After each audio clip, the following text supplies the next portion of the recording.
মানির মান জুতা দিয়ে পিটাইলেও যায় না, মানির মান জুতার মালা দিলেও যায় না, মানির মান মাথার চুল কাইটা মাথার মধ্যে আলকাত্রায় কেরোসিন মাইখাও যদি পথে ছাইরা দিয়ে জুতাও গলায় দিয়ে দেয় তারপরও শেষ হয় না। সেই দশা হচ্ছে আমাদের টাকলা ইকবাল প্রযোজক সাহেবের। মানে আসলে সবাই তো ওনাকে সবার আগে প্রযোজক বলে, আমি সবার আগে বললাম টাকলা ইকবাল প্রযোজক, কারণ প্রথম তো উনি টাকলা, দ্বিতীয়ত উনি ইকবাল, তারপরে উনি প্রযোজক। কারণ ওনার সাথে ওনার কোনোটারই কোনো মিল নেই। একজন প্রযোজক যখন হচ্ছে একজন আর্টিস্টের নামে এই ধরনের কথা বলে তখনই বোঝা যায় ওই প্রযোজক হচ্ছে পাগল হয়ে গেছে, ওকে পাবনায় ভর্তি দিতে হবে। বিকজ হচ্ছে পাবনায় ভর্তি দেওয়ার কারণ হচ্ছে যখন পেস কনফারেন্স করেছিল বুবলি রোশন এদেরকে নিয়ে টাকলা ইকবাল, সেক্ষেত্রে হচ্ছে সেইখানে বুবলির কড়া কড়া মানে মন্তব্য ছিল। যখন সাংবাদিকগণ ওনাকে বুবলিকে প্রশ্ন করেছিলেন, সেখানে বুবলি খুব মানে স্পষ্ট ভাষায় কয়েকটা প্রশ্নের জবাব দিয়েছে। এতে আসলে টাকলা ইকবালের ভাড়া করা যে সাংবাদিক ছিল, টাকলা ইকবালের খুব লেগেছিল, যার ফলে হচ্ছে টাকলা ইকবালকে এত মানুষ জুতা পিটা করায়, এত মানুষ জুতার মালা দেয়, যাই বলে না কেন টাকলা ইকবালের কিচ্ছু যায় আসে না। ফির টাকলা ইকবাল আমাদের আন্টির সাথে হাত মিলিয়ে আবার শুরু করেছে বুবলির সাথে গেম খেলা। আমরা তো প্রথম থেকেই জানি যে বুবলির সাথে গেম খেলছে হচ্ছে টাকলা ইকবাল, কারণ টাকলা ইকবাল একটা টক শোতে বলেছিলেন যদি শাকিব খান বিয়ে করে তৃতীয় বিয়েটা সে অপু বিশ্বাসকে করবে। টাকলা ইকবাল এতটা ইনসিওর কি করে হলো যে অপু বিশ্বাসের মতো গন্ধযুক্ত ডাস্টবিনযুক্ত মানুষকে শাকিব খানের মতো মেগা স্টার সুপার স্টার আমাদের আইকন আইডল তাকে আসলে এই গন্ধযুক্ত ডাস্টবিনে গিয়ে হাত দিতে হবে এত সুন্দর সুন্দর মানুষ থেকে। তো আসলে টাকলা ইকবাল আপনার তো কোথায় কোথায় জ্বলে সেটা আমরা জানি, কারণ আপনার ছবি কেউ দেখতে চায় না, বুবলির না। কারণ টাকলা ইকবালকে সবাই হেট করে, যখন শুনে যে প্রযোজক ইকবাল মানে টাকলা ইকবালের ছবি তখন কেউ আর হলে যেতে চায় না। তো চলে বুবলির নামে, টাকলা ইকবালের নামে না।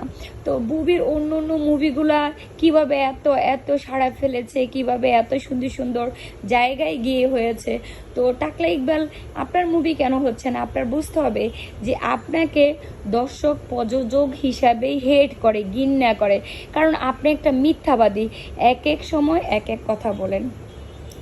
কিছুদিন আগে শাকিব খানকে নিয়ে বলেছেন, এখন যে জেনেছেন আপনি শাকিব খান হচ্ছে বুবলির প্রতি দুর্বল, বুবলিকে ভালোবাসে, এতে আপনি জ্বলে পুড়ে খান খান হয়ে যাচ্ছেন। আপনি এর মধ্যে দিয়ে কি চলে গেলেন অপু মাসির সাথে হাত মিলাতে? তো কি হবে বলেন তো টাকলা ইকবাল সাহেব? বরঞ্চ হচ্ছে আপনি ভালো একজন নায়িকাকে হারালেন। আপনার মুভি করার জন্য কেউ যাবে না। আগের যে এই মুনমুন ময়ূরীরা মুভি করেছে না, তাদের তো তালিকাও নেই। আপনি যার সাথে হাত মিলিয়েছেন আমাদের অপু বিশ্বাস আন্টি, তাদের তালিকাও নেই। তারাও অনেক অনেক আলোচিত, অনেক অনেক ভালো ভালো মুভি করেছেন, আমরা তাদের মুভি দেখে অনেক হ্যাপি হয়েছি। কিন্তু আমরা আমাদের এই অপু আন্টির মুভি দেখে জীবনও দেখি নাই।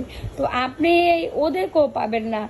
যদি আপনার মুভি টুভি করতে হয় তো আপনি এই যে অপু মাসির সাথে হাত মিলিয়েছেন তাকে নায়িকা হিসাবে নিয়ে মুভি টিভি করাইতে পারেন। কারণ এখন আসলে অপু মাসি ওই যে মুনমুন ময়ূরী ওদের মতোই, কিন্তু ওদেরকে তো আপনাদের মতো কিছু প্রযোজক হচ্ছে জোর করে অশ্লীল ড্রেস আপ পরাইতে হয়েছে, কিন্তু এখন আপনি অপু মাসিকে অশ্লীল ড্রেস আপ জোর করে পরাইতে হবে না, ও নিজে থেকে পড়ে, ঠিক আছে?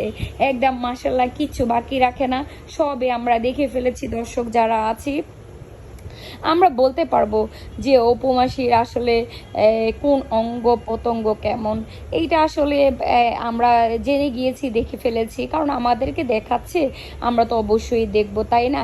এখন আমি যদি আপনাদের সামনে গিয়ে যদি লাইভ শো করি, তাহলে আমাকে দর্শক দেখবে না? এখন আমি আড়াল থেকে হচ্ছে যে কথা বলি, এটা তো আমার কথা শুনছে, তাই না? তো আমি দেখাইতে চাইলে তো সবাই দেখবে। এখন আমি যদি না দেখাইতে চাই, তাহলে তো কেউ দেখবে না। তদ্রূপ আমাদের উপমাসে সবাইকে দেখায়, টেনশন নাই, দেখবে সবাই। আলহামদুলিল্লাহ, আমরাও দেখব, আমরাও তো দেখছি, অলমোস্ট আরও দেখব। আপনি উপমাসিকে নিয়ে একটা মুভি করেন, কারণ সেই আগের যুগে ফিরে যান। এই মুনমুন, ময়ূরী ওদের মতো, ওদের তো কোনো দোষ ছিল না, ওরা তো নিরুপায় ছিল। এখন আপনি আর নিরুপায় হবে না আমাদের উপমাসী, কারণ উনি এই ধরনের অশ্লীল পোশাক পরতে উনি অনেক স্বাচ্ছন্দ্য বোধ করে, অনেক হ্যাপি থাকেন। উনি মনে করেন যদি আপনার এই ধরনের পোশাক আশাক পরা হয়, তাহলে কি হয় জানেন? তাহলে হচ্ছে আপনার ভালো আলোচনা থাকতে পারবে, ভালো কিছু পাবে, ভালো তাকে এই মুভিতে নেবে। তো এই জন্যে সে আসলে এই ধরনের খোলামেলা, এই ধরনের অশ্লীল ড্রেস পরে সে ভিডিও করে, টক শোতে আসে, বিভিন্ন জায়গায়, দুবাইতে গেছে, এভরিথিংয়ে সব জায়গায় উনি এভাবে যায়। তো মাশাল্লাহ, আমরা ওনার এই যেটা দেখেছি, সেটা আসলে বিশাল আকারেরই ঠিক আছে। কারণ ওই যে কি জানি বলে এটা, এই আরে কি শানু না কি যে বলে, পুরো ওই যে বিশাল আকার করেছে সব কিছু। আর ওনার মতেই দেখতে শুনতে, জাস্ট আর একটু কিঞ্চিত হইলে হয়ে গেছে ওনার মতো। তো টাকলা ইকবাল, আপনাকে যদি দর্শক যদি আপনাকে যদি এই সারা জীবন জুতোও পিটায় করায়, আপনার আসলে মান যাবে না, কারণ আপনার অনেক মান সম্মান, কারণ আপনার ছবি অনেক হিট হয়, কারণ আপনার মান সম্মান যাবে না, ঠিক আছে? আপনি এখন শাকিব খানের সাথে হাত মিলাইতে চাইছেন, শাকিব খানের 2 হাত দিয়া। আরে টাকলা, আর কত টাকলারে মানুষ যে কি পরিমাণ ঘেন্না করে, টাকলা এখনো বোঝে না, ঠিক আছে? কবে যে বুঝবে টাকলার দশা আর হচ্ছে আমাদের অপু মাসির দশা সেম টু সেম। টাকলা আর অপু মাসি, এই দুজনের যদি আসলে ইয়েটাও হয়ে যায়, তো তাহলে মনে ভালো হতো। টাকলা, আপনি একটা কাজ করেন, অপু মাসির সাথে ইয়েটা সাইরা নেন।